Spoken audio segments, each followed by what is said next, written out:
temos aqui dois triângulos, retângulos. No primeiro caso, o que nos falta aqui é a minha hipotenusa, enquanto aqui o meu x representa um cateto. Vamos usar o teorema de Pitágoras. Hipotenusa ao quadrado, x ao quadrado, é igual a um cateto ao quadrado mais o outro cateto ao quadrado. Neste caso, a minha hipotenusa ao quadrado será a raiz de 18 ao quadrado é igual a x ao quadrado mais 4 ao quadrado. Então aqui, neste caso, às vezes, para quem tem mais dificuldade a resolver equações, eu digo que pode logo pôr x ao quadrado igual à hipotenusa ao quadrado menos o outro cateto ao quadrado. Bem, então vamos resolver aqui a primeira que nos aparece. Então temos que x ao quadrado é igual a 4 ao quadrado 16 mais 36. X ao quadrado é igual, x é igual à raiz de 52 ou x é igual a menos a raiz de 52. Claro está que devemos riscar aqui o valor negativo, uma vez que x representa um comprimento e não há comprimentos negativos. E vamos escrever aqui isso mesmo. Então vamos voltar aqui à segunda equação. Neste caso, então, temos que x ao quadrado é igual a raiz de 18 ao quadrado. Podemos cortar a raiz quadrada com o quadrado, uma vez que uma coisa é inversa da outra. Então fico só com 18 menos 16, ou seja, x ao quadrado é igual a 2. Isto é, x é igual à raiz de 2 ou x é igual a menos raiz de 2. Também vamos riscar sempre aqui, quando estivermos a falar em comprimentos, a raiz negativa. Também não nos podemos esquecer, é dos equivalentes aqui, uma vez que estamos a resolver equações, vamos pôr por aqui adiante sempre equivalentes. Então, já temos os dois tipos de soluções ou os dois tipos de problemas que podemos ter com o teorema de Pitágoras. Ou nos falta a hipotenusa e resolvemos do tipo da 1.1, ou nos falta o cateto e resolvemos do tipo da 1.2. Exercício 2. É constituído por um quadrado que tem a área 36 e por um triângulo que é retângulo em E. Sabemos que de E a A são 4 metros e queremos, com aproximação às unidades, o comprimento de D a E, ou seja, vamos chamar aqui o nosso X. Como vocês reparam, temos aqui um triângulo retângulo, o EAD, mas falta-nos aqui este lado, o AD, porque se eu souber dois lados, então posso usar o teorema de Pitágoras e resolver o exercício. O que nos é dado neste exercício é a área do quadrado. E se eu sei a área do quadrado, que é 36 metros quadrados, se eu quero o lado, basta-me fazer a raiz quadrada de 36. E fico que o meu lado é 6, porque 6 vezes 6 é igual à área. Então já sei que de A a D é 6. Então agora já posso novamente aplicar aqui o teorema de Pitágoras. Reparem que neste caso o triângulo, o valor que eu desconheço, reparem que neste caso o valor que eu desconheço é um valor de um cateto. Então vou usar aquilo que fiz no segundo exercício, no 1.2, digo que x ao quadrado é igual à hipotenusa ao quadrado menos o cateto ao quadrado. Ou seja, x ao quadrado é igual a 36 menos 16, x ao quadrado é igual a 20 e por isso x é igual à raiz de 20 ou x é igual a menos raiz de 20. Riscamos sempre a negativa e escrevemos porque x é um comprimento, a raiz de 20 não é um valor exato, deixamos o DE, neste caso temos um problema e pedem-nos com aproximação às unidades. Então a raiz de 20 é 4,47, mas como pedem com aproximação às unidades, vou dizer que é 4 metros, aproximadamente. Para percebermos este terceiro exercício, fazemos um um esboço do retângulo sobre o qual nos é pedido o exercício. Então, o retângulo diz que tem de comprimento e de largura. E o que nos pedem era para determinar as expressões simplificadas que representam o perímetro e a área. Então, vamos primeiro fazer o perímetro. O perímetro de qualquer figura, neste caso, é a soma de todos os lados. Então, vou começar num dos lados, raiz de 17 menos 3. Vou somar o outro lado a seguir, que é 2 vezes a raiz de 17 mais 1. E continuo a somar os outros lados, que embora não estejam ali, eu sei que eles são iguais 2 a 2. Claro está que poderia multiplicar só cada um dos lados vezes 2, uma vez que são 2 lados. Agora, reparem, ter aqui raiz de 17 é a mesma coisa que ter aqui 1 raiz de 17, a mesma lógica para aqui. Então, quantas raízes de 17 eu tenho? 1, 2, 3, 4, 5, 6. Então, eu tenho 6 raiz de 17. Depois tenho menos 3, mais 1, menos 3, mais 1. Ou seja, eu tenho 6 raiz de 17 menos 6 mais 2. Ou 6 raiz de 17 menos 4. Isto é centímetros. Este é o perímetro. Agora a área. Para eu ver a área de um retângulo, tenho que multiplicar o comprimento vezes a largura, a base vezes a altura, ou seja, a raiz de 17 menos 3, o lado pelo outro, que é 2, a raiz de 17 mais 1.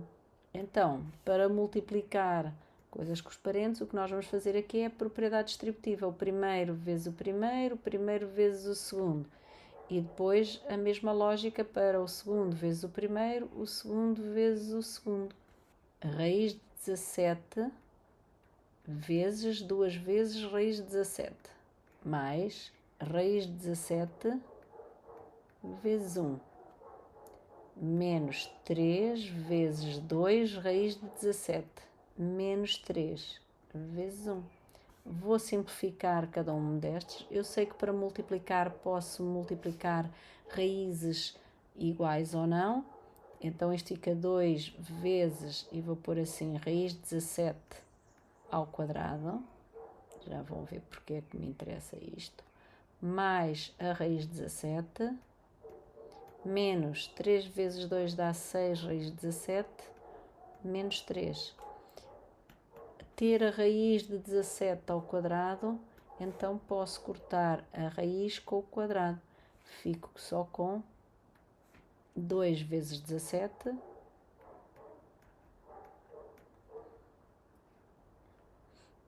Aqui estes dois posso juntá-los.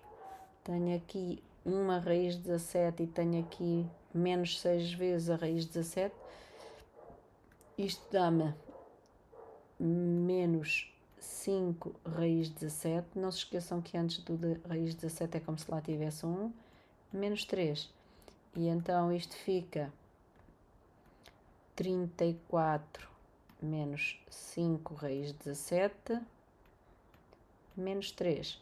Ou seja, ainda posso juntar ali o 34 menos 3 menos 5 raiz de 17. E isto vai dar 31 menos 5 raiz de 17. Exercício 4. Quais destas frações possuem representação em dízimas infinitas periódicas? E diz-nos para ver com base na decomposição em fatores primos.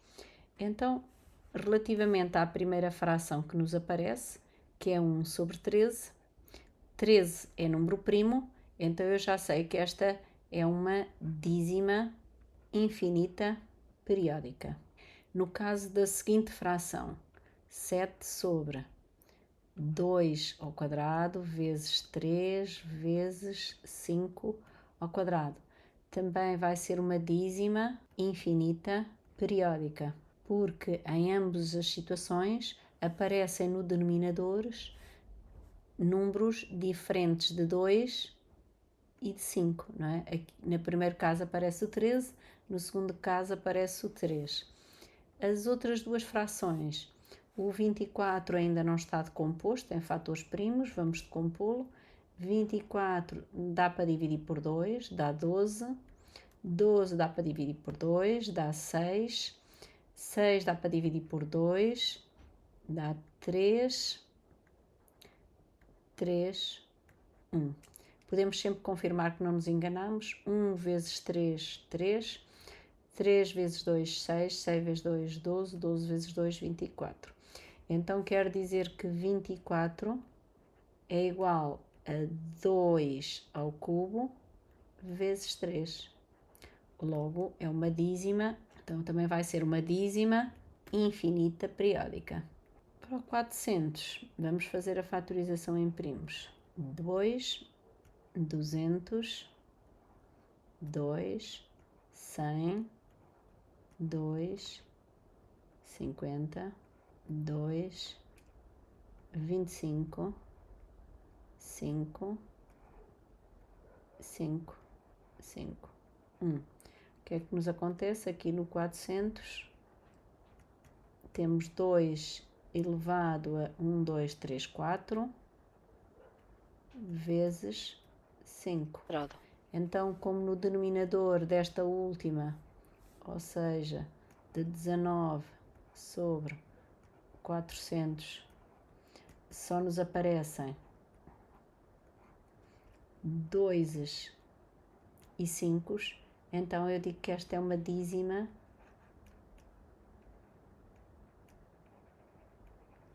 finita. Exercício 5. Então temos aqui um exercício de potências. Aparece-nos uma expressão em que devemos usar as propriedades das potências. No primeiro caso que nos aparece, temos a mesma base, 5, e temos expoentes diferentes. E como é uma multiplicação, então vamos dar a mesma base e vamos somar os expoentes. Então vai ficar menos 1 mais menos 2. Em baixo vamos manter, em cima então temos 5 menos 1 menos 2. Ou seja, em cima é a mesma coisa que termos 5 elevado a menos 3 a dividir por 5 elevado a 6. Agora temos aqui uma divisão. Ter o que temos anteriormente é exatamente igual a ter isto. 5 elevado a menos 3 a dividir por 5 elevado a 6. Então vamos dar a mesma base, como é uma subtração, vamos subtrair os expoentes. Fica menos 3 menos 6, ou seja, fica 5 elevado a menos 9. Como o que nos pedem é que apresente o resultado com a base 1/5, eu sei que quando o meu expoente é negativo é a mesma coisa que ter 1/5 elevado a 9. E agora assim já tenho com a base com que me é pedido, que é a base 1/5. Exercício 6. Então também nos dão uma expressão com potências e pedem-nos para escrever na forma de uma só potência de base 2. Então, a primeiro caso, temos uma potência de uma potência, então fica 10 elevado a 4 vezes 3. Ou seja, fica 10 elevado a 12. Ou seja, agora temos a mesma base e temos expoentes diferentes, como é uma multiplicação, damos a mesma base e vamos somar os dois expoentes. Agora, neste caso, ainda não temos bem o mesmo expoente, porque um temos 14 e o outro temos menos 14. Mas, usando a propriedade das potências, eu sei que isto é 1/5 elevado a 14. E agora sim já tenho o mesmo expoente. Então, se tenho o mesmo expoente, vou manter esse expoente, que é 14, e o que eu vou fazer é a multiplicação, uma vez que é uma multiplicação que eu tenho cá na base. E então fico com, para multiplicar frações, é o numerador com o numerador, o denominador com o denominador, por isso fica 10/5 elevado a 14. Mas 10/5 dá para simplificar esta fração, é 2. 2 elevado a 14. Pronto, que era aquilo que nós queríamos fazer.